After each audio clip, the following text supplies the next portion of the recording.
कि ये जेल में रहेंगे तो ये धर्म कर्म का प्रचार ही छोड़ देंगे। 21 महीने हथकड़ी बेड़ी में रखा। जिस समय पर स्वामी जी महाराज की 79 में आवाज़ उठी कि अमेरिका के हैं, ये जासूस है कि स्काई लेक ऊपर 79 में घूम रहा था, दिखाई दे रहा था। काय वहीं के गिर जाएगा तो इससे दुनिया मर जाएगी, यही एक बता रहे हैं। और वो तो वैज्ञानिकों ने समुद्र में गिरा दिया। तो उस समय स्वामी जी महाराज ने कहा, अरे भाई, जब तुमने हमको 21 महीने हथकड़ी बेड़ी डाल करके और जेल में रखा, तब क्यों नहीं हमसे पूछ लिया तुम कौन हो? तब तो किसी ने नहीं पूछा। अब कहते हैं ऐसे हैं वैसे हैं, जासूस, तब पूछ लेना चाहिए। गोरखपुर में स्वामी जी महाराज ने गुरु पूर्णिमा का कार्यक्रम रखा और स्वामी जी महाराज ने कहा, बच्चों, हमें थोड़ी देर हो गई, देवताओं की बैठक हुई और मैं लेट हो गया जाने से, तो इंद्र ने सूखा घोषित कर दिया। बच्चों, अब सूखा पड़ेगा। हम लोगों ने आकर के गांव में चर्चा कर दी कि अब सूखा पड़ेगा, सूखा पड़ेगा। और तीसरे दिन बरसात हो गई, खेत भर गए। अब गांव वालों ने निकलना हमको बंद कर दिया है, सूखा पड़ेगा। बाबा जी कहते सूखा पड़ेगा। 15 अगस्त से जमीन में बूंदिया नहीं आई, सूखा पड़ गया। उस समय पर इलेक्शन का दौर था।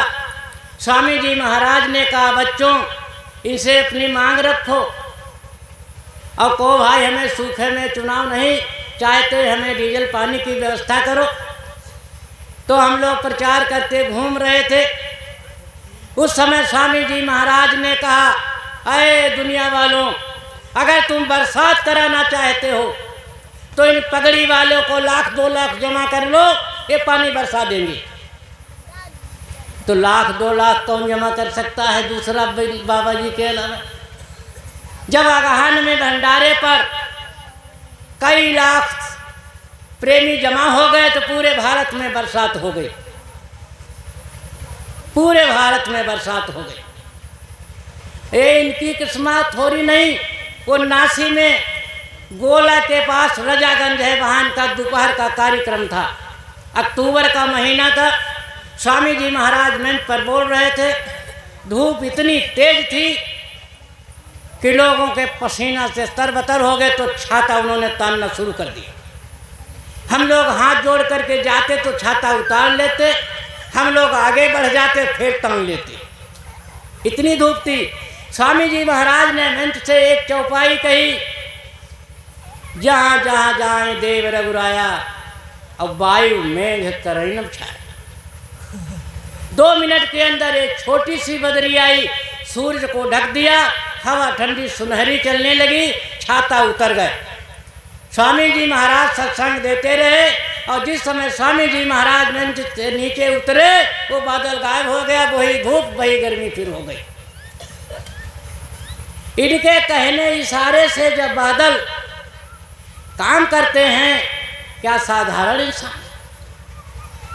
हमारे आपके बीच में ये भोले भाले बैठे, अपने रूप को छिपाए बैठे, हमारे आपसे बात कर रहे हैं। क्यों? जिनको ये जनाएंगे वही जान सकता, वरना कोई जान नहीं सकता। क्यों? इन्होंने कहा, मेरे राज को, मेरे भेद को कोई जान नहीं सकता है। दुनिया के लोग क्या मेरे ये सर के बाल नहीं जानते हैं कि बाबा की खोपड़ी में क्या है। तुम क्या जानोगे? तो ये बाल नहीं जान सकते हैं तो दुनिया क्या जाने। स्वामी जी महाराज ने कहा, मेरे खेल को देखकर कोई भ्रमित मत हो जाना। इशारा तो कर दिया कि हम क्या खेल खेलेंगे, उस खेल को देख करके भ्रमित मत होना।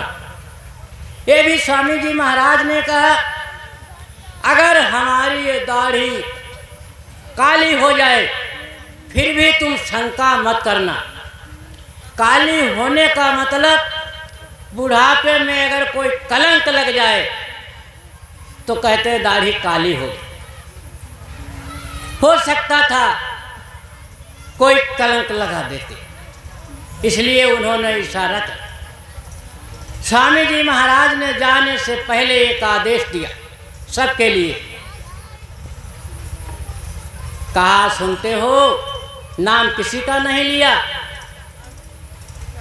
कहा सुनते हो, इस संगत को जोड़े रहना, इसे टूटने मत देना, ये तुम्हारी जिम्मेदारी है।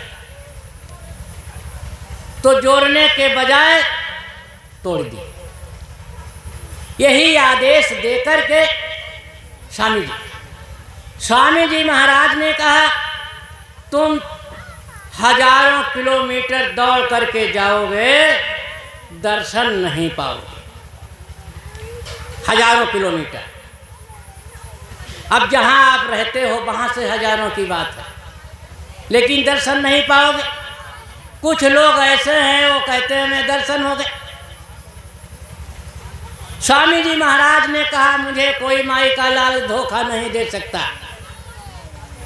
अगर इनमें से किसी का तीसरा नेत्र खोल दिया होता तो स्वामी जी महाराज के छुपने की कहीं जगह नहीं थी।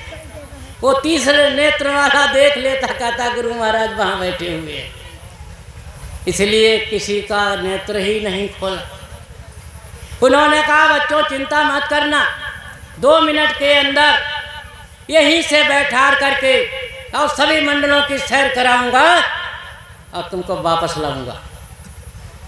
नहीं तो अगर तुम्हारा तीसरा नेत्र खोल दिया जाए, तुम घर में जाकर के आनंद लूटोगे। काम कौन करेगा? अभी तुमसे काम लेना है। इतने दिन रास्ते में, गलियारे में, गांव में, शहर में चिल्लाए, काम कौन सा किया आपने? कोई काम कर पाए? कोई काम नहीं कर पाए। तो अभी तुमसे काम लेना है। अब जब काम करोगे तब तुम्हारी पूजा होगी, ऐसा नहीं होगी। अभी कोई काम नहीं किया, तब तुमसे अभी काम लेना है। तो काम मालिक जाने क्या लेना है। स्वामी जी महाराज ने इशारा किया। मैं उस सत्संग में मौजूद था। पर्दे वाली मंच बनाई गई, जैसे नाटक में लोग पर्दा डालते लगाते। स्वामी जी महाराज ने सत्संग दिया और कहा बच्चों तुम्हें आज कुछ दिखाएंगे। पर्दा गिरा, स्वामी जी महाराज अंदर हो गए। थोड़ी देर बाद पर्दा उठा तो एक बाबा इस छोर पर बैठा और एक बाबा इस छोर पर बैठा। स्वामी जी महाराज का भेष बनाए और एक ने ऐसे सीना ठोका, देख लो मैं ही जय गुरुदेव हूँ। उसने कहा नहीं नहीं मैं जय गुरुदेव हूँ। उसने कहा ये झूठ बोलता, मैं जय गुरुदेव हूँ। पर्दा गिर गया। स्वामी जी आए, कहा देखा समय आने पर कितने जय गुरुदेव बन जाएं।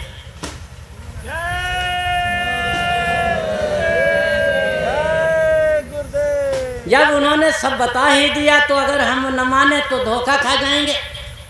एक रूट उन्होंने बना दिया, इस पर कोई खतरा नहीं। उनके शब्दों पर चलो, कोई खतरा नहीं। तो आज कितने जय गुरुदेव बन गए। ये भी उन्होंने इशारा किया कि तुम्हारे बीच में बैठ करके काल के जीवों ने नामदान ले लिया। जब जरूरत पड़ेगी तब काल का ही काम करेंगे, दयाल का कोई काम नहीं करेंगे। आए टांट वालों, तुमको अगर झूठ बोलना है तो टांट उतार कर बोलना। ये टांट वालों को आदेश दे दिया। तुम्हें अगर झूठ बोलना है तो टांट उतार करके बोलना। और बच्चों से कहा बच्चों सुनते हो, जो टांट पहनकर टांट उतार दे उसका कभी विश्वास मत करना। मैं किसी को साधु नहीं बनाता हूँ, कोई दाढ़ी बाल मत रखाना। मेरा बच्चा कोई कभी भी दाढ़ी बाल नहीं रखाएगा। जब स्वामी जी महाराज का बच्चा दाढ़ी बाल नहीं रखाएगा। अब दाढ़ी बाल रखाने वाला जब स्वामी जी महाराज का बच्चा नहीं तो हमारा गुरु भाई भी नहीं है। आप कहते चलो वो गुरु भाई, बच्चा जो स्वामी जी का वही तो गुरु भाई, और जो स्वामी जी का बच्चा ही नहीं तो गुरु भाई कैसे? उन्होंने कहा विश्व में दाढ़ी एक होगी और उन्हीं में से बने। और उन्होंने कहा काल ने अपनी हस्तियों को उतारा है, उनको इतना पावर दिया है, उनकी जवान में इतनी कशिश होगी कि जनता पतंगे की तरह भागती चली जाएगी। अगर वो चाहें तो एक बार मुर्दे को भी खड़ा कर सकते हैं, इतना काल ने पावर दे रखा। काल बहुत दिन से कह रहा है प्रभु मुझे मौका दे दो, 80 में ही देना मांग रहा था। स्वामी जी महाराज ने कहा ठहर जाओ। समय खींचते खींचते स्वामी जी महाराज के सामने काल का कोई काम नहीं था, न चल सकता था, क्योंकि काल संत से डरे, शीश चरण पर लावे, और संत शरण दे रहा है तिन्हें नहीं काल सतावे। जो संत की शरण में काल नहीं सताता। तो स्वामी जी महाराज ने काल को मौका दिया। परीक्षा के समय पर जो मास्टर पढ़ाता है वो परीक्षा नहीं लेता, दूसरे स्कूल में भेजे जाते हैं, दूसरे परीक्षा लेते हैं। तो परीक्षा काल ले रहा है, तुम हमारे हो या दयाल के हो। तो काल ने अपना दांव फेंका, अपना खेल खिला दिया। जो दयाल के थोड़े रहे और काल के ढेर, तो काल के वो काल के साथ चले जा रहे हैं। उन्होंने जब बता ही दिया जो टाट पहनकर टाट उतार दे, विश्वास मत करना। तुमने विश्वास कर लिया और जिन्होंने टाट उतार दिया और कहीं उनकी पेशी पड़ी, स्वामी जी ने डांटा, तो वो कहेंगे सरकार आपका आदेश का हमने पालन किया। आपने कहा था कि झूठ बोलना हो तो टाट उतार देना, हमें सरकार झूठ बोलना था, हमने टाट उतार दिया। लेकिन उन्होंने हम पर विश्वास क्यों कर लिया? तब आप कहाँ जाओगे? सारा दोष आपके ऊपर पलटेगा कि भाई तुमने विश्वास क्यों कर लिया, तुमने गुरु के वचनों को नहीं माना, हमने तो झूठ बोलना था उतार दिया। तो इसलिए जिन लोगों ने टाट पहना टाट छोड़ दिया है, उनके पास जाओगे तो गुरु भक्ति में बाधा बन जाएगी। या निंदा और बुराई की कोई बात नहीं। स्वामी जी महाराज ने हर बात हमें आपको समझाई। एक बात, एक बार स्वामी जी महाराज ने कहा, हाय बच्चों, अगर मैं तुम्हें अपना असली रूप दिखा दूं तो तुम सब भाग जाओगे। अगर उस दृष्टि से देखने लगूं तो कोई भी मेरे पास आने लायक नहीं हो। इसलिए तुम्हारे बीच में तुम्हारे जैसा शरीर बनाए बैठा बोल रहा हूं। तो जो शरीर उनका बना हुआ, उसके लिए काल को क्या अधिकार है वो शरीर ले सकता है? तो बना हुआ शरीर। एक बार स्वामी जी महाराज सत्संग दे रहे थे, एकदम खड़े हो गए। मथुरा में माइक उठा दी गई। स्वामी जी महाराज ने से दाढ़ी पर हाथ घुमाया और कहा, सुनते हो, दाढ़ी वाल का नाम महात्मा नहीं है। मैं भी एक इंसान हूँ, मैं उस जमाने का हूँ, महात्मा गांधी का सत्याग्रह चालू नहीं हुआ। अगर तुम डाल हो तो बाबा पात है, महात्मा गांधी नहीं जो सीना पर गोली खाकर चले गए।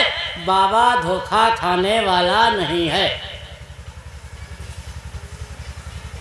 महापुरुषों के दो शरीर, एक को गुफाओं में रखता हूँ, 24 घंटे में उसको भी हरा भरा करता हूँ, और एक तुम्हारे बीच में। एक बार स्वामी जी महाराज का काफिला चला अमोसी हवाई अड्डा से पूरब के लिए, और इधर होली का कार्यक्रम था। तो स्वामी जी महाराज ने लखनऊ में कहा, बच्चों होली का कार्यक्रम हर साल की तरह विधिवत होगा और 99% मैं मथुरा आऊँगा। 1% कोई कारणवश। तो लोग गए मथुरा। मथुरा में स्वामी जी महाराज ने सत्संग दिया। तो मथुरा में जाने वालों ने कहा काफिला रुका होगा, स्वामी जी महाराज तो यहाँ हैं। और वहाँ स्वामी जी महाराज सत्संग दे रहे, काफिला चल रहा। तो काफिला वालों ने कहा कि स्वामी जी महाराज यहाँ हैं, मथुरा का कार्यक्रम कैसे होता होगा। मथुरा में स्वामी जी महाराज ने कहा बच्चों मैं यहाँ भी बोल रहा हूँ, वहाँ भी बोल रहा हूँ, लेकिन विश्वास नहीं आया होगा लोगों। जब काफिला वाले और मथुरा वाले होली वालों का मिलाप हुआ तो उन्हें कहा स्वामी जी महाराज तो काफिला में रहे। अरे कहने स्वामी जी महाराज यहाँ बोलते रहे। तो ऐसे महापुरुष यहाँ भी रहे और वहाँ भी रहे, और उनका हमने विश्वास नहीं किया। ये मन है, ये हमारा आपका चंचल नहीं रहा है। मन चंचल नहीं रहा है, मन गुरु के चरणों में लगा है। गुरु के चरणों में न लगा होता, मन नहीं चाहता कोई नहीं आता। यहाँ आए हो मन लेकर के आया, और मन ने क्या कहा, सत्संग सुनेंगे, सत्संगियों के दर्शन करेंगे, इसीलिए तो है। अगर मन कह दे नहीं जाना तो नहीं जा सकते हो। तो मन चाहता है, और यही मन का रोक कोई संता, अब पकड़ लगावे चरण अनंता। मन को संत ही पकड़ सकते हैं, दूसरा ऋषि मुनियों ने आज तक नहीं पकड़ पाया। मन की इसीलिए वो निंदा आलोचना करते रहे। मन संतों के अधीन है। और चरणों में क्या विशेषता है, सारे संसार में माया का शासन है।